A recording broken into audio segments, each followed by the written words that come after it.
tidings, for which I call upon the House and the nation.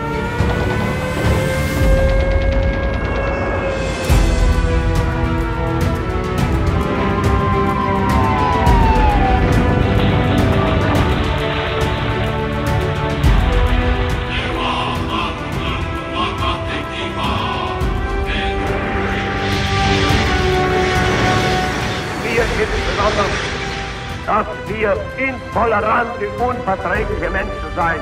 Wir wollten sagen,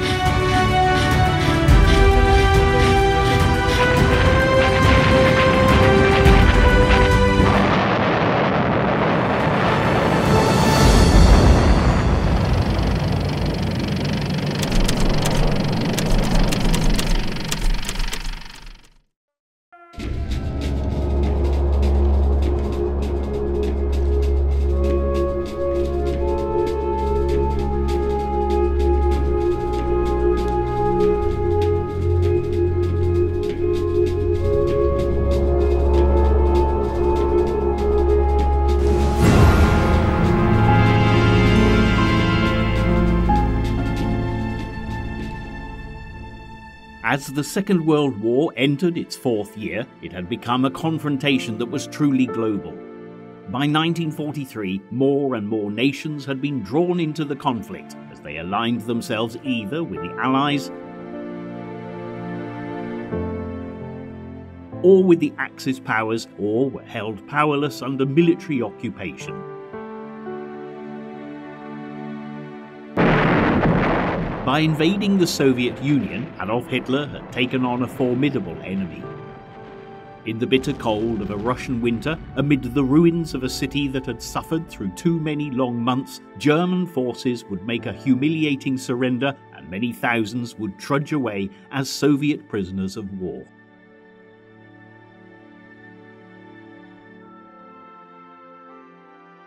The loss of Stalingrad proved a turning point as the Red Army was emboldened to begin a new push against the German occupiers, reclaiming their vast nation piece by piece.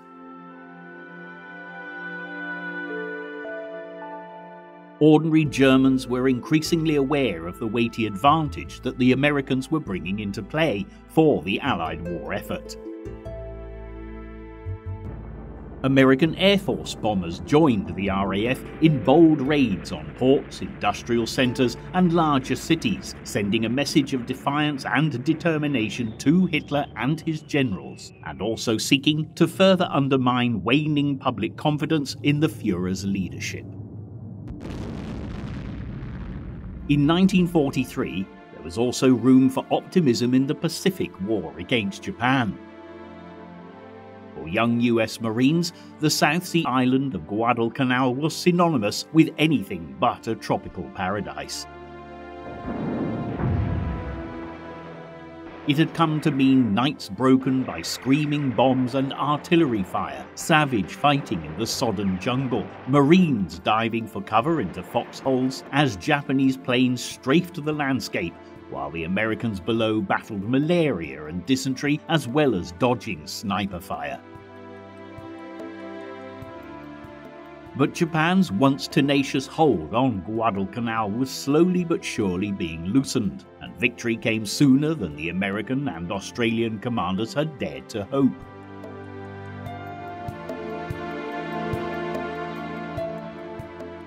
Across Southeast Asia, Japanese militarism was still holding diverse nations and populations under its harsh rule, belying Japan's promises that it would lead Asian nations into a bright new future. The Second World War posed a real dilemma to anti-colonial nationalists in the region. Should they believe in Japan's promises or throw their lot in with the Allies?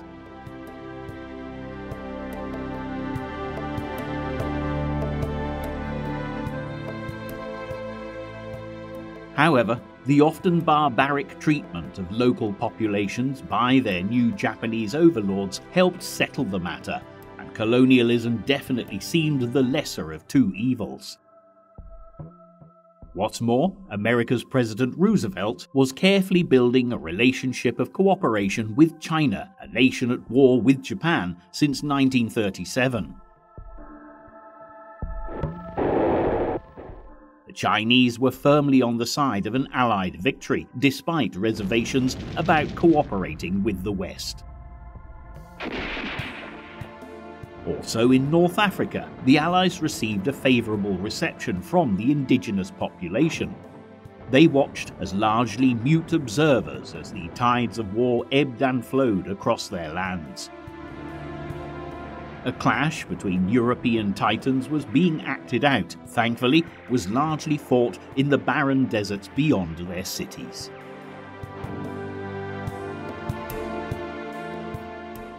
For the Allies, success in the sands and rocky hills of North Africa gave hope that an end to Hitler's brand of National Socialism and its evil ideology of racial purity was now in sight.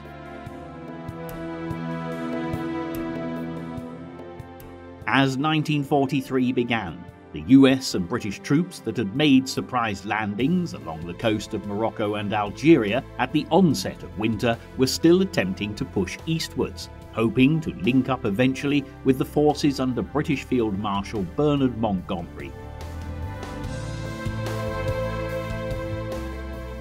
Monty's 8th Army was advancing along the Mediterranean coast from the other direction, hot on the heels of the retreating Germans led by Field Marshal Rommel, Hitler's Desert Fox. Montgomery's hard-won victory over Rommel's forces on the desert battlefield at El Alamein in Libya had been a huge boost to British morale. Nonetheless, the Allied breakthrough at El Alamein had prompted Hitler to give greater strategic importance to North Africa. Along with his Italian ally Mussolini, Hitler had sent more men and equipment into the region by sea and air from Sicily.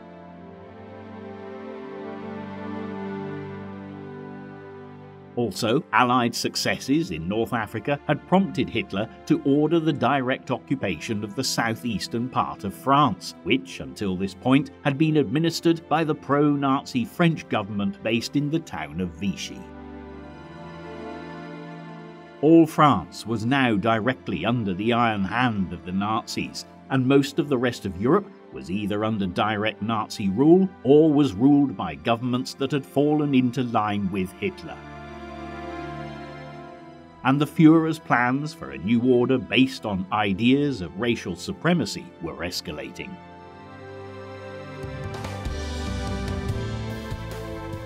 The focus of Hitler's hatred was European Jews, and in the previous 9 months, 5 death camps in Nazi-occupied Poland had started their murderous operations. In America, meanwhile, public opinion remained united behind President Roosevelt in support of the war against Germany and the Axis powers, including, of course, Japan. The devastating Japanese attack on Pearl was not something that will be easily forgotten or ever forgiven.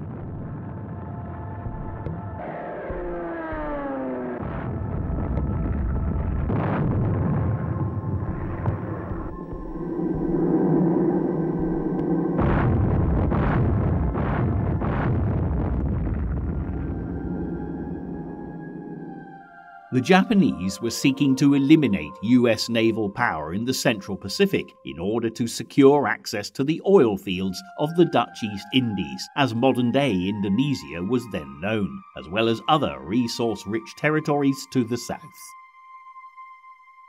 A resurgent Japan had aligned itself with the Nazi drive for supremacy in Europe, while in Asia, the Japanese government considered that they were the only nation with the industrial and military might to end centuries of Western dominance.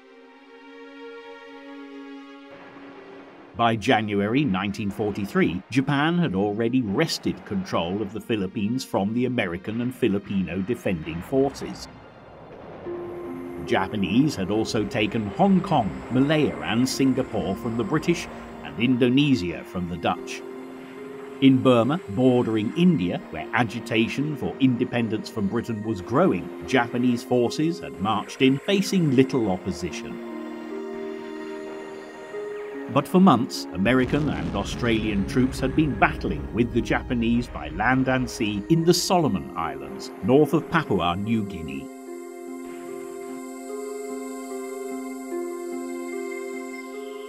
Eventually, the Japanese military commanders decided to cut their losses and evacuate what was left of their forces from the key Solomon island of Guadalcanal. As the Japanese head of state, the Emperor Hirohito, gave his formal approval for the retreat, the Allies were given hope that perhaps the string of Japanese victories in Southeast Asia might be coming to an end. And on the other side of the world, amid the snows of a Russian winter, the Germans were also meeting tough opposition, as Soviet and Nazi troops were locked in a war of attrition. The momentous confrontation between Hitler's Germany and the Soviet Union, which had started when the Nazis had marched across the border from occupied Poland a year and a half earlier, was by January 1943 entering its final tragic act. Hitler had expected the communist regime of Joseph Stalin to crumble from within. But this Eastern Front had proved an ever more perilous drain on the human and military resources of the Third Reich. The Germans had discovered, to their cost, just how determined the Red Army was to resist them. Now, a second harsh Russian winter was sapping the morale of the cold and exhausted German soldiers, and nowhere more so than at the city of Stalingrad on the mighty Volga River. Stalingrad, today known as Volgograd, lies a full 600 miles south of Moscow, but its position allowed it to control the shipping of supplies by river to the north of the Soviet Union. The factories of its industrial zone had continued to produce tractors and armaments in spite of war and invasion. And beyond the city to the south lay the oil-rich Caucasus region, which the Soviets considered a vital part of their empire. For all these reasons, the city of Stalingrad had attracted Hitler's attention, and the previous summer it had endured a massive bombardment from the Luftwaffe while the German Sixth Army attempted to encircle it by land. As the city was reduced to rubble, the death toll mounted into the tens and then hundreds of thousands. Russians, both civilians and military personnel alike, bore by far the heaviest burden of casualties.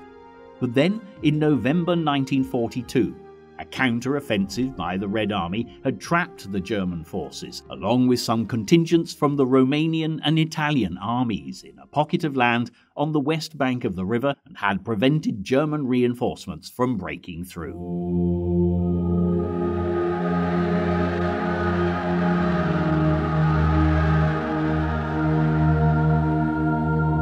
Supplies were dwindling fast, and typhus was spreading among the German troops and the other national contingents fighting alongside them. Just 9 days into the new year of 1943, as the winter drifts still lay thick outside the city, a Russian captain appeared before German lines with a white flag. He was offering General Friedrich Paulus, commander of the German Sixth Army, the opportunity to make an honourable surrender.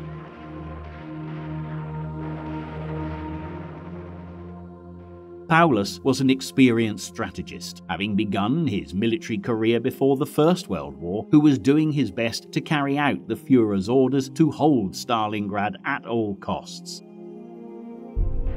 However, there was little he could do, and Paulus and his men realised that they would be expected to fight to the death. After the Germans had held out for as long as they could, on the evening of the last day of January, the Red Army battered its way into the city, forcing Paulus to retreat into a former department store. But the Russians soon captured him in the basement of the building, lying fully dressed on his camp bed. He and his men had no more fight left in them. To all intents and purposes, the nightmare that had been the battle for Stalingrad was over.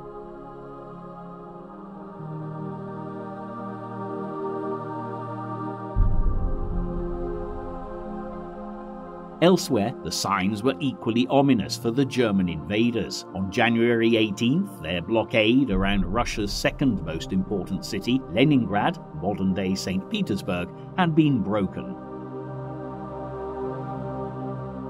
The Russians freed up a narrow corridor of land through which more supplies could at least be brought in for the city's famished and disease-ridden population, and more civilians could be evacuated to safety.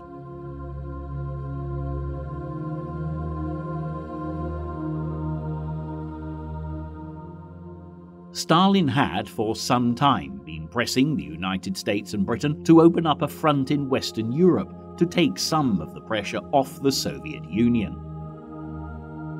Although a second front in Europe was not yet possible, Allied progress in North Africa had already diverted some of the Axis military resources away from Russia. As Allied forces in North Africa took a time out, bogged down by the winter rains, on the highest political level moves were afoot to agree upon what should be done next.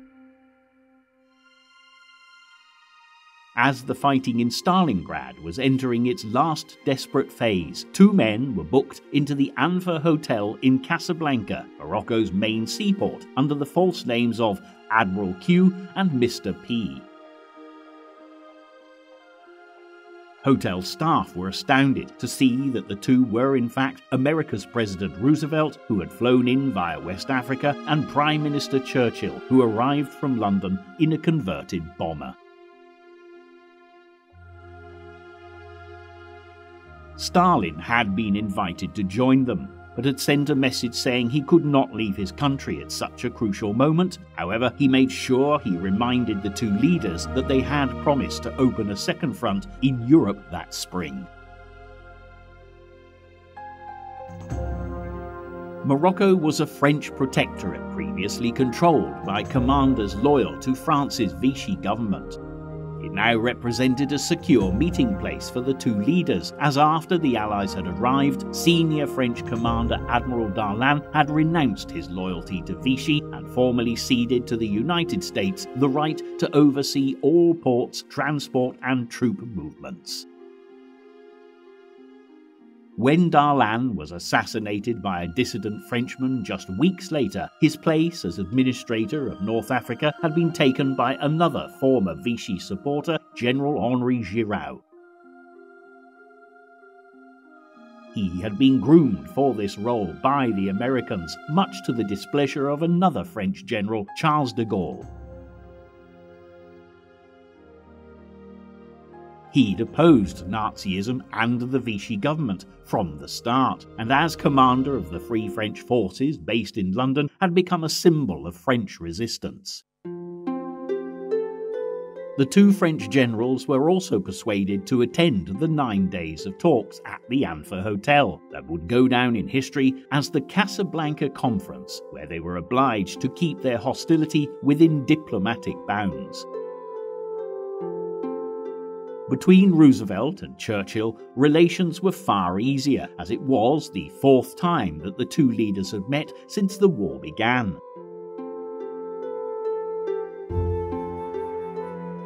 As the Casablanca Conference ended, Roosevelt told the press that he and Churchill had agreed that the war would continue until the Allies secured an unconditional surrender. There would be no deals with the enemy, and those responsible for atrocities would be put on trial. In fact, the Allies had decided on this policy before Casablanca. There was criticism in the US and Britain over the policy of working in North Africa with former Vichy commanders who had previously collaborated with the Nazis. Roosevelt and Churchill therefore needed to re-emphasize that their goal was the total defeat of Nazism and all its grotesque ideology. And as a signal to Stalin, Roosevelt also told the listening reporters that he wanted to pay tribute to the enormous weight of the war that Russia was bearing. However, some of the most important decisions taken at Casablanca had inevitably to be kept out of the public arena. The first was the decision that the second front to be opened against Nazi Germany in Europe would initially be via Sicily or Sardinia and on to mainland Italy rather than through northwestern France. It had also been decided that an invasion across the English Channel would not be possible in 1943. There were as yet not enough American troops in England, nor sufficient boats ready for there to be a major landing in France. Nevertheless, serious planning for this invasion to take place in 1944 began. Another unpublicised outcome of the meeting at Casablanca was an agreement that bombing raids over Germany by American and British bombers would aim to draw German fighter power away from the Russian and Mediterranean theatres of war. The bombing would also be targeted to destroy Germany's military and industrial infrastructure and, in the words of the agreement, undermine the morale of the German people to a point where their capacity for an armed resistance is fatally weakened.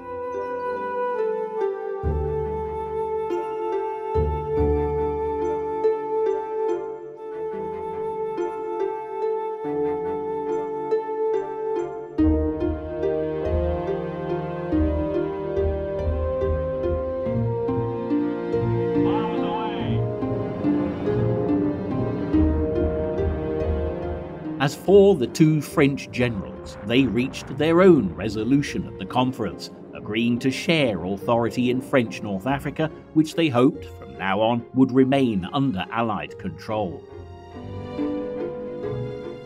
Even so, North Africa was proving far more accommodating for the newly landed Allies, and the road through Tunisia to link up with Montgomery's men was challenging to say the least. They had crossed the border into Tunisia weeks earlier, but had been held in a check by German units and winter rains, which had made the roads impassable.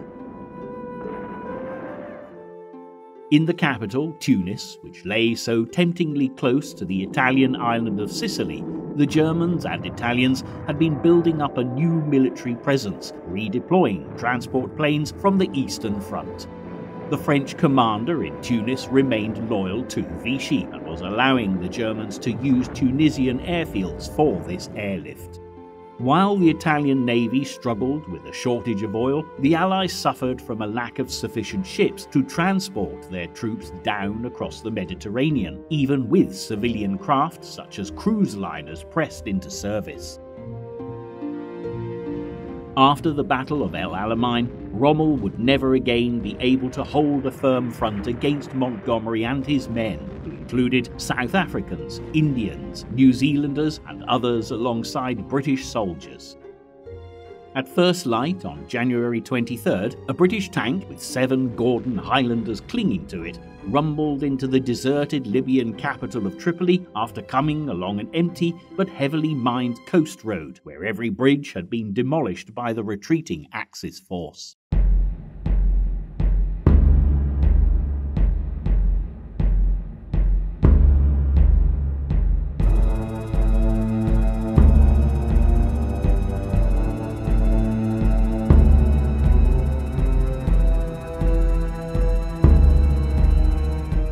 The Allied tanks that followed found that Hitler's Desert Fox and his men had already retreated, and Montgomery was able to accept the surrender of the city from its Italian mayor, who donned his full regalia for the occasion. The capture of Tripoli meant Rommel, now falling back towards Tunisia, had lost his main supply base, and the Italians had lost the last part of their African empire. However, although the Nazis were losing their stranglehold on North Africa, they were still dominant throughout Europe. There was no stopping their reign of terror in the nations they occupied. By early 1943, 5 death camps were in operation in occupied Poland. Unlike the concentration camps, where the Nazis imprisoned a range of political and religious opponents and people they judged socially deviant, the death camps were expressly built for the purpose of carrying out killing on an industrial scale. Victims of the death camps included Poles, Hungarians and Soviet prisoners of war, but it was the Jews, often transported there from all over Europe, who were the main target.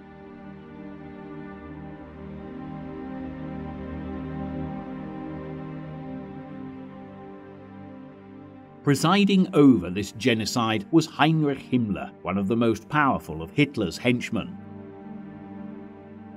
Himmler's SS operated police and military units alongside the regular German army, and its members were recruited for their ideological commitment to Nazism and their supposed racial purity.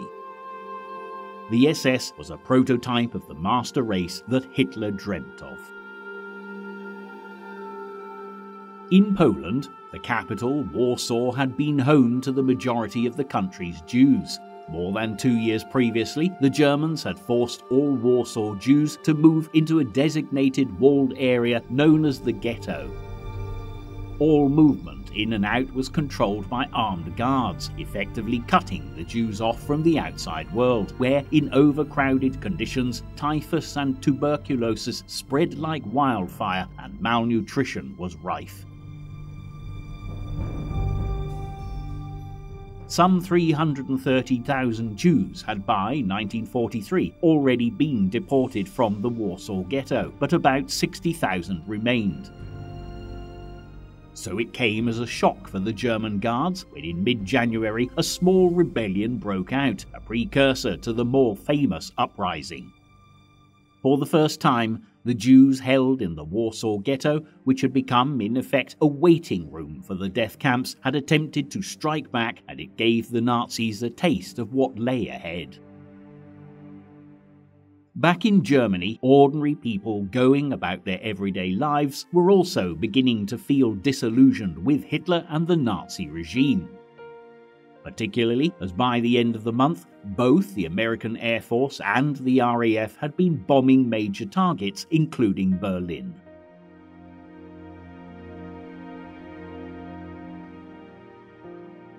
On January 16th, the RAF had returned to Berlin after 14 months away. The city was hit by 8,000 sizable bombs and thousands of smaller incendiaries, and the intensive bombing continued for a second night. 10 days later, American bombers made their first raids on the German homeland, in a daylight raid on the Wilhelmshaven naval base. Next, Hamburg itself came under fire, and on Saturday, January 30th, the RAF marked Nazi Germany's 10th anniversary with 2 daytime bombing raids over the country.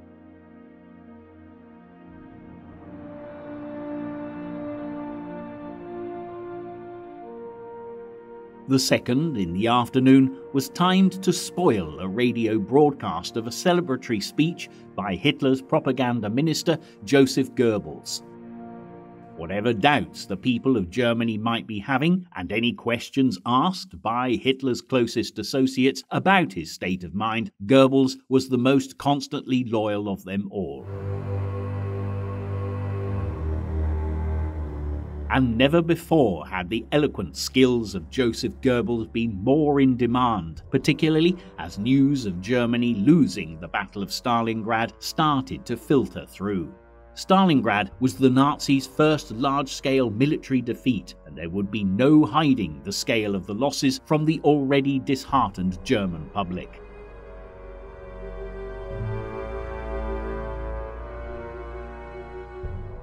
On February 2nd, the last Axis units in the Russian city's industrial zone finally followed General Paulus's example and laid down their arms. The tally of casualties at Stalingrad speaks for itself. On the Axis side, at least 120,000 men had died, while 91,000 soldiers, including 24 Nazi generals, had been taken as prisoners of war.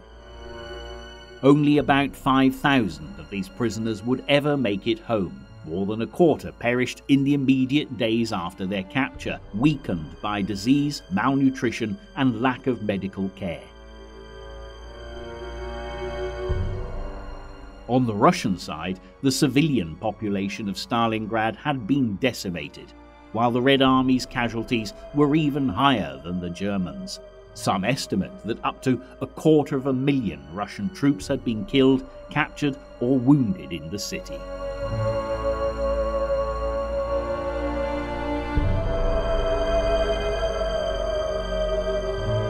In his field headquarters at Rastenburg in East Prussia, Hitler berated his generals. The crushing defeat at Stalingrad had heightened his distrust of his senior officer corps, many of whom had been career soldiers long before they were Nazis. And Hitler's unease was well founded, not least because after Stalingrad, General Paulus became one of the leaders of a Soviet-sponsored League of German Officers, making radio broadcasts in which he urged his fellow officers to overthrow Hitler. In Berlin, Goebbels addressed a mass rally in a rousing speech broadcast across Germany by radio. The audience that packed the stadium had been carefully selected and roared approval as Goebbels urged the German nation to redouble its efforts against what he described as the Bolshevist threat from the East.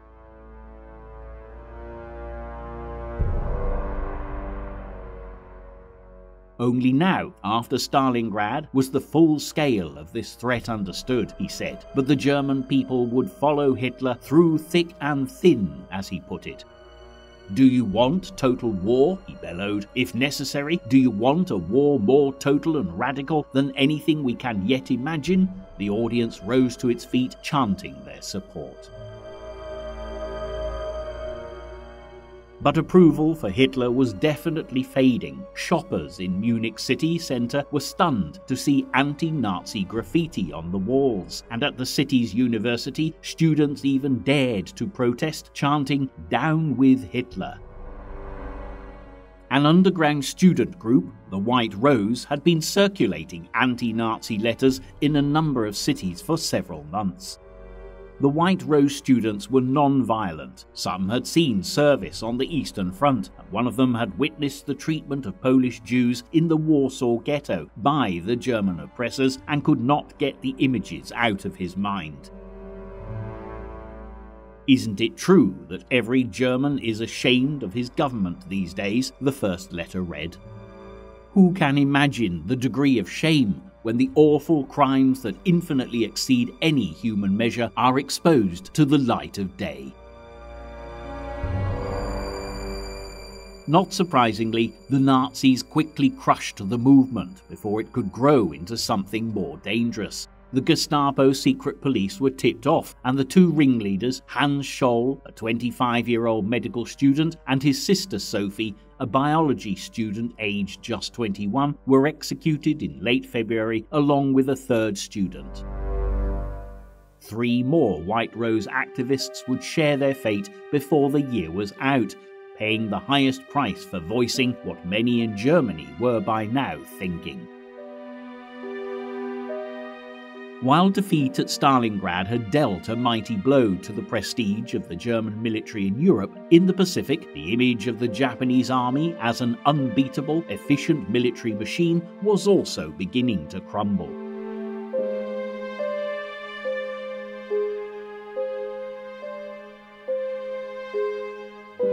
The Allies had chosen the little-known string of Solomon Islands in the South Pacific as a starting point for their fight back against Japan. When the Japanese occupied some of the larger islands, American and Australian troops made their own landings on one of them, Guadalcanal. The island had an airfield under construction, and if the Japanese could seize control and get it operational, they would most certainly be able to threaten supply routes between the US, Australia and New Zealand.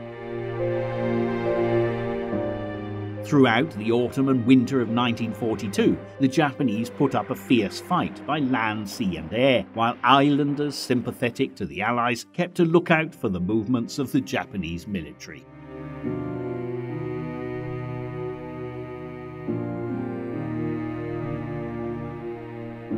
Early in 1943, American troops were advancing along the north of Guadalcanal.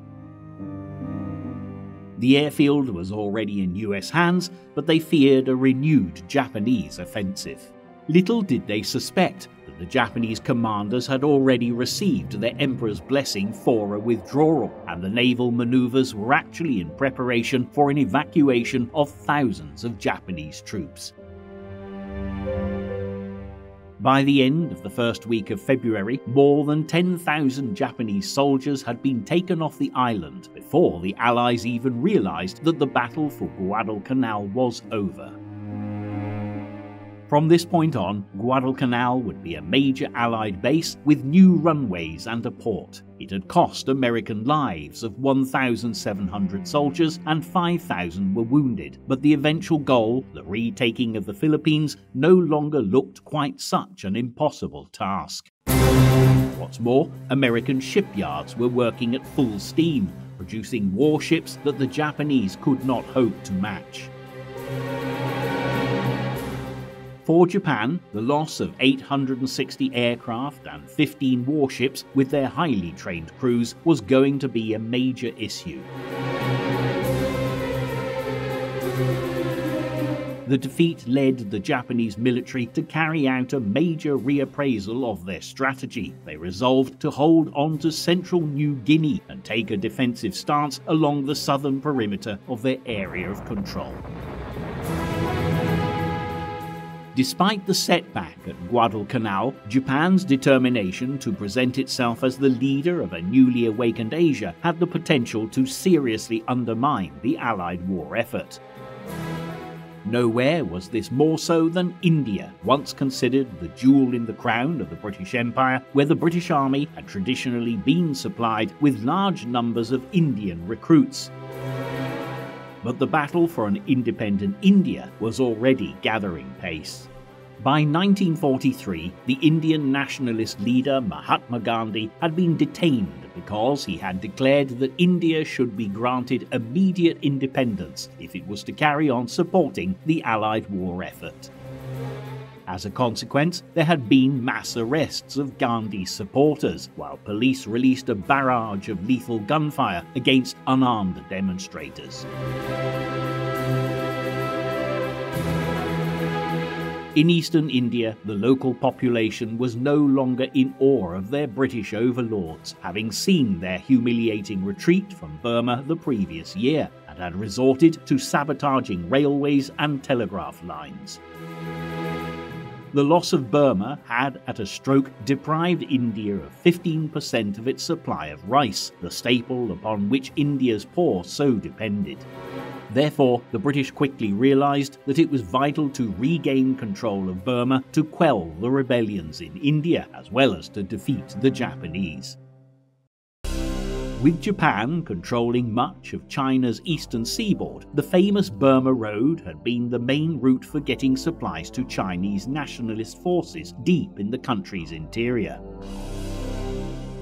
But with this road now closed by the Japanese, the Allies needed to open another route to make sure that supplies to China could be maintained. America's President Roosevelt believed firmly that China's assistance was vital in the battle against the Japanese, and had persuaded the Chinese leader Chiang Kai-shek to accept American leader General Joe Stilwell as his military advisor, with the title of Commander-in-Chief. At a meeting in New Delhi on February 7th, Chiang Kai-shek agreed to provide manpower to help reconquer Burma in exchange for US aid. Stilwell was already supervising the building of a new road from Lado in India to link up with the final stretch of the Burma Road. Work on this ambitious feat of engineering was making slow progress through early 1943, drawing on the labour of some 15,000 US soldiers, most of them African Americans, and 35,000 Indians. Tropical diseases took their toll. Hundreds of US soldiers died during the construction of the Lado Road, as well as many of the local people who were also involved. US Air Force commanders thought the road would never be as effective as the hazardous airdrops of supplies they were organizing across the mountains to the Chinese, and over time, unfortunately, they would be proved right.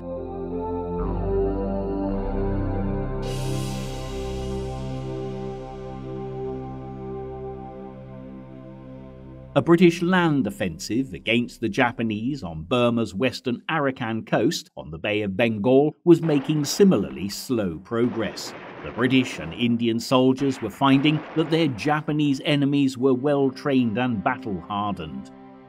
This first Arakan campaign did at least benefit from groundbreaking research that had been done to find a drug effective in protecting troops against malaria.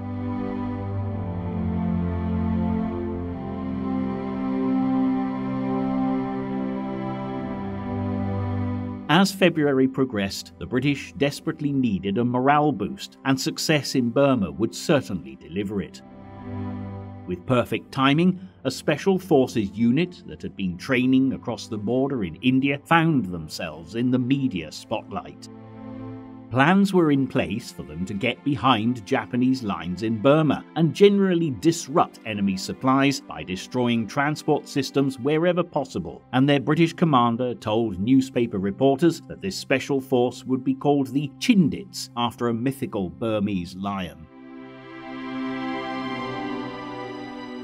Numbering some 3,000 men, the Chindits crossed the border from India deep into Burma but found the terrain much more difficult than expected. The forces did succeed in blowing up a number of bridges and clashed with Japanese infantry divisions, but by the end of March received orders to return to India. Nevertheless, despite only actually managing to take out Japanese railway communications for less than a week, the story of the Chindits was given plenty of media coverage, and it certainly improved British morale in India and back at home. Evidently, it would be possible, with better planning, to actually undermine the Japanese in jungle warfare.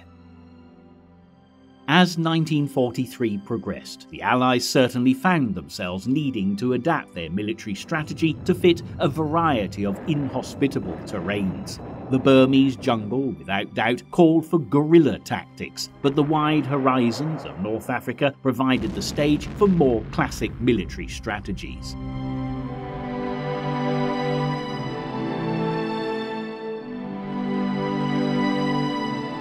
The American General Dwight D. Eisenhower was now given overall authority for the Allied military effort in the whole Mediterranean region, with Britain's General Montgomery reporting directly to him.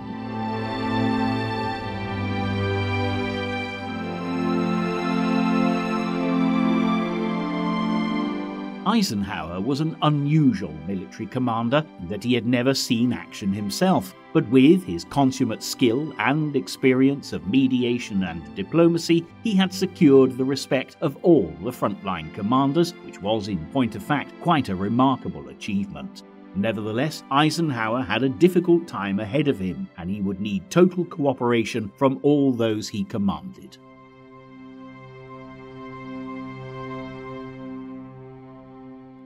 On February the 12th, in driving rain, the Allies' 7th Armoured Division crossed the border from Libya into Tunisia. All Libya was now in Allied hands, and Montgomery was able to oversee the unloading of fresh equipment and supplies at the newly cleared harbour in Tripoli. Worryingly, some 17,000 Italian and German forces were now in place in Tunis, and it was imperative to stop Rommel linking up with them. In mid-February, Rommel drove westwards to head off the Allied forces who had their main supply base in the Algerian town of Tebessa, just over the border from Tunisia.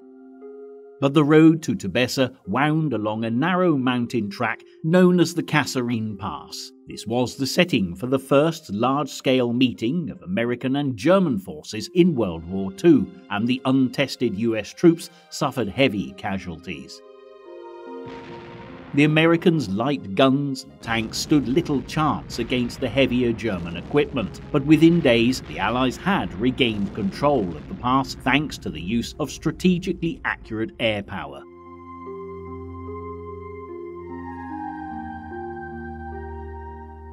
At last it seemed that time was running out for Hitler's Desert Fox, and back in Britain, anything that improved morale was very much appreciated. In March 1943, the British public was still bearing up under the austerity and the uncertainties of wartime life. So far, civilian casualties in Britain outnumbered those lost in the ranks of the nation's armed forces, but the relentless nightly German bombing of the London Blitz was long past. Many of those who had left the capital for safety had returned, and everyone was making do the best that they could amidst all the rationing and shortages. Government information campaigns had managed to convince the public that rationing was something to be tolerated with good humour, and more people were realising that the best way to have a ready supply of fresh food was to keep chickens and cultivate a patch of ground on the local allotment or in their garden if they had one. Ironically, the deprivations of war did have one positive side effect in Britain, doing away with the mass unemployment of the interwar years as soaring government spending covered the costs of keeping Britain on an even keel. Lessons were being learned daily as Britain pulled together in order to survive, and proposals were made that after the war a new system should be introduced that we now know as national insurance to provide a minimum standard of living for everyone.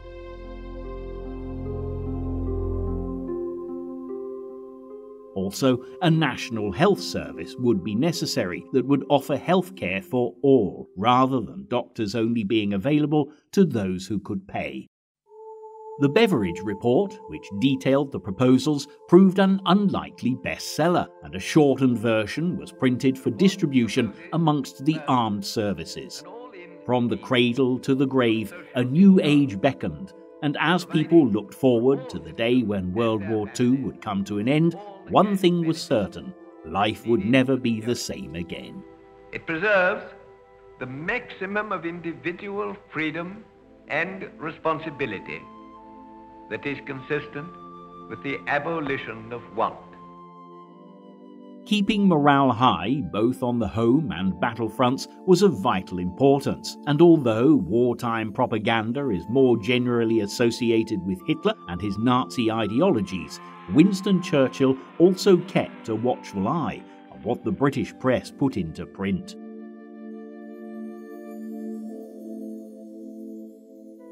A prime example was an event of March 2nd, as panic swept through a London Underground station being used as an air raid shelter at Bethnal Green, resulting in the deaths of 173 people. Many were women and children, and ironically that night the German bombs they had rushed to escape from killed no one. EastEnders could not understand why the disaster got so little coverage in the newspapers, but there was in fact a very good reason for the media's silence. Winston Churchill had decided that to give the story prominence might well damage morale, and worse still, give valuable ammunition to the German propaganda machine, something he was determined should not happen, so he issued orders for the news to be suppressed. However, by the spring of 1943, awareness of what was happening to European Jews in areas falling under Nazi control was growing, making the Allies more determined than ever that Hitler had to be defeated, and fast.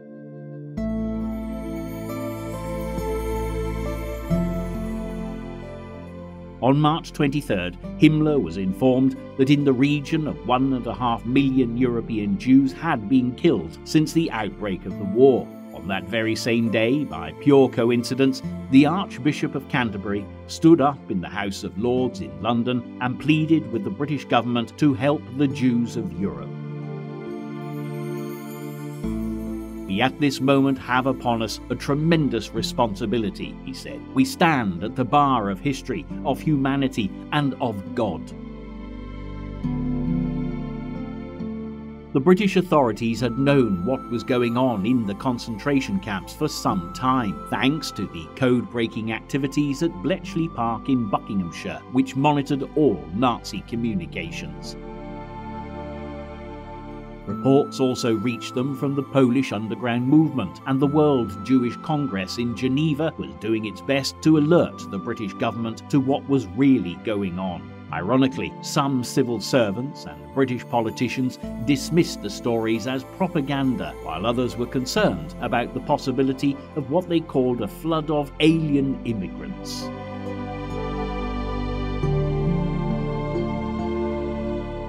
Winston Churchill firmly believed that the best way to help those being treated so appallingly in concentration camps was to press ahead with single-minded determination and defeat Nazi Germany. News from North Africa was extremely positive, and by March, Montgomery had built up a considerable position of strength. He had 400 tanks, while Rommel only had 160, and the Allies were also superior in the skies, having built new airfields in North Africa, which meant they were no longer reliant on their base in Malta. The time had come for the Allies to consider an invasion of Italy, and a bombing raid on Sicily left Hitler in no doubt as to what was being planned.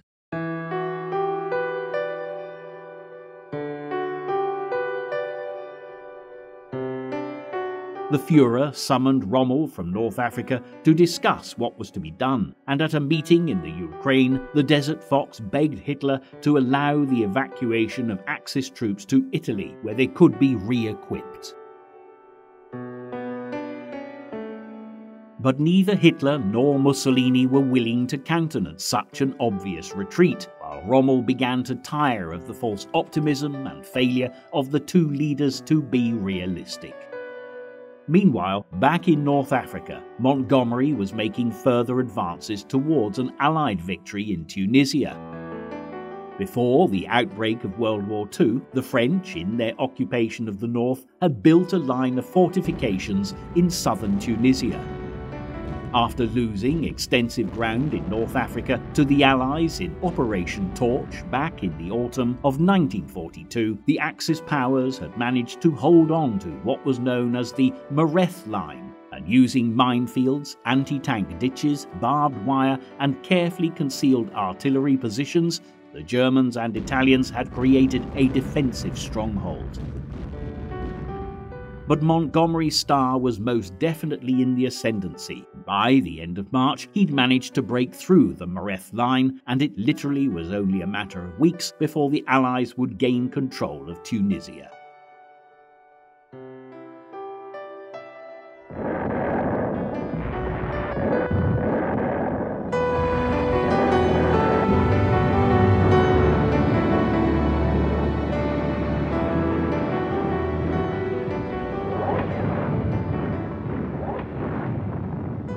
One step closer to a total victory in North Africa, the Allies were already preparing for the invasion of Sicily. Ironically, Rommel was destined never to return to Africa again. For the rest of the war, he would be prominent in Hitler's European operations, but even his great military skill and experience would be no match for the Allies, who were daily gaining ground.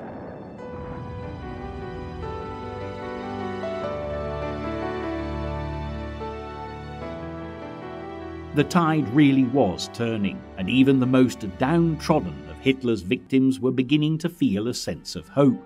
In Poland, unbeknown to the Nazis, a major uprising was being planned in Warsaw's Jewish ghetto as the resilience of the human spirit shone through the dark and desperate gloom.